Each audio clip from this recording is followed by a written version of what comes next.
विचार दुसरे घेऊन जाण्याचं काम या भाजपच्या माध्यमातून चाललेलं आहे. आणि माझी आपल्याला सातत्यानं काँग्रेसच्या व्यासपीठावर मी सातत्यानं दोन गोष्टी सांगत आलेल्या आहे की आमचा मुलगा आमचा नातू कुठं आहे याच्यावर जरा लक्ष ठेवा आणि सोशल मीडियावर आपण ऍक्टिव्ह राहिलं पाहिजे. ही भूमिका आपण काँग्रेस म्हणून या ठिकाणी घ्यावी अशी प्रामुख्याने माझी अपेक्षा या निमित्त असणार आहे. उद्या या जिल्ह्याच्या राजकारणामध्ये महापालिका, नगरपालिका, जिल्हा परिषद, पंचायत समित्या आपण शाहू महाराजांच्या नेतृत्वाखाली या जिल्ह्यामध्ये या ठिकाणी लढलो.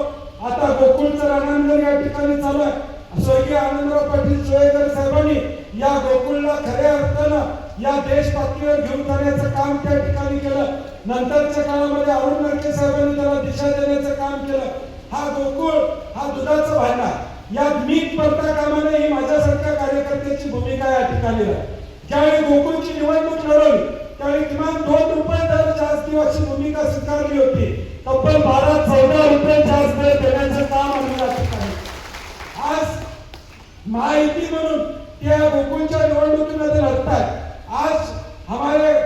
आज आपले बरेच कार्यकर्ते या गोकुळच्या ठरावाच्या भानगडीत या ठिकाणी आहेत. जिल्हाभर या ठिकाणी काम करतायत. माझी कार्यकर्त्यांना देखील विनंती आहे, एक एक माणूस या ठिकाणी वेचून काढला पाहिजे. पाहुणा असेल, मेहुणा असेल, सासू असेल, सासरा असेल, माहेर असेल, सासर असेल, जिथं ओळख मिळेल तिथं हा टिकला पाहिजे गोकुळ. आज महायुतीचा आपण कारभार बघतोय.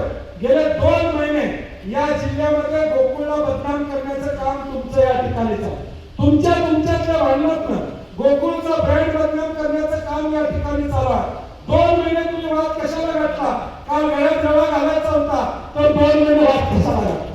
गोकुळ बदनाम तुमचा काय केला हा प्रश्न या ठिकाणी आहे.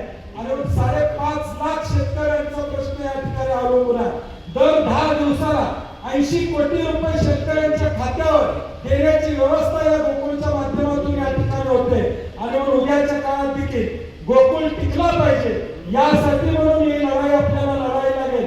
मी कुठे त्या निवडणुकीला उभारणार नाही, परंतु कार्यकर्ते तिथे गेले पाहिजे आणि संघ टिकला पाहिजे, संस्था टिकली पाहिजे.